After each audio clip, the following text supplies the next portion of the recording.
तालुक्यातील काही गावांमध्ये वादळी वाऱ्यांमुळे घराचे, शेतजमिनीचे आणि दैनंदिन उपजीविकेचे मोठ्या प्रमाणावर नुकसान झाले आहे। अशा संकटाच्या काळात भारतीय शेतकरी कामगार पक्षाचे मुरुड तालुका चिटणीस विजय कृष्णा गिदी यांनी मुरुड तहसीलदारांना निवेदन सादर करून नुकसानग्रस्त ग्रामस्थांना तात्काळ मदत देण्याची मागणी केली आहे।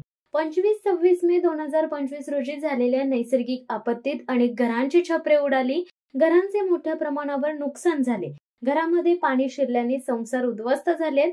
या पार्श्वभूमीवर ग्रामस्थांना शासनाकडून तात्काळ मदतीची गरज आहे। मुरुड तालुका चिटणीस विजय गिदी यांनी आपल्या निवेदनात नमूद केले आहे की प्रशासनाने त्वरित पंचनामे करून आर्थिक मदतीसह जीवनावश्यक वस्तूंचा पुरवठा करावा, तसेच भविष्यात अशा आपत्तींना तोंड देण्यासाठी यंत्रणा सक्षम करण्यात याव्यात।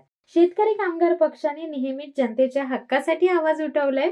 या संकट समयी पक्ष ग्रामस्थांच्या पाठीशी खंबीरपणे उभा असून हा लढा मदतीसाठी नाही तर न्यायासाठी आहे, असे मुरुड तालुका चिटणीस विजय गिदी यांनी स्पष्ट केले। मी मुरुड तालुका चिटणीस विजय कृष्णा गिदी आज शेतकरी कामगार पक्षाच्या कार्यकर्त्यांना घेऊन माननीय तहसीलदार मुरुड यांना निवेदन देऊन परवा झालेला 26 जूनला अतिवृष्टीच्यामुळं वादळ वारा येऊन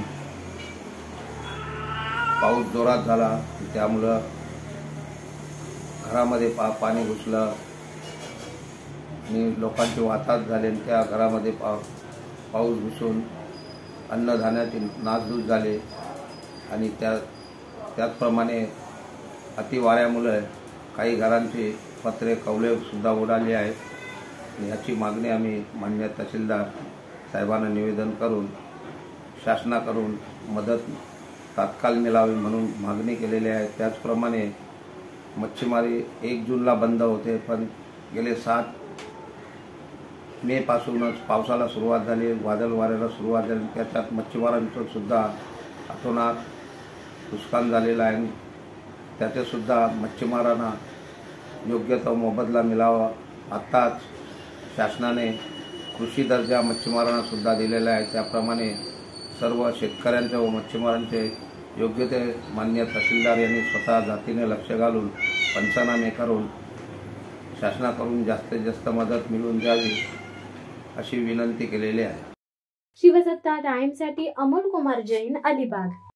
दे धडक बेधडक वृत्त देणाऱ्या आपल्या शिवसत्ता टाइम्स न्यूज चॅनलला लाल बटन दाबून सबस्क्राईब करा आणि बेल आयकॉनला क्लिक करायला विसरू नका।